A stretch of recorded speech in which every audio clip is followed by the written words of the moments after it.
The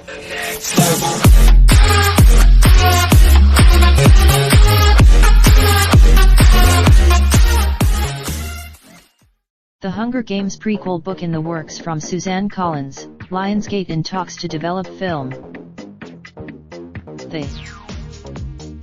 Scholastic has acquired worldwide English rights to the novel Collins is writing, untitled The Four Hunger,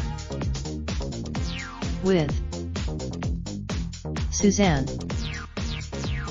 as the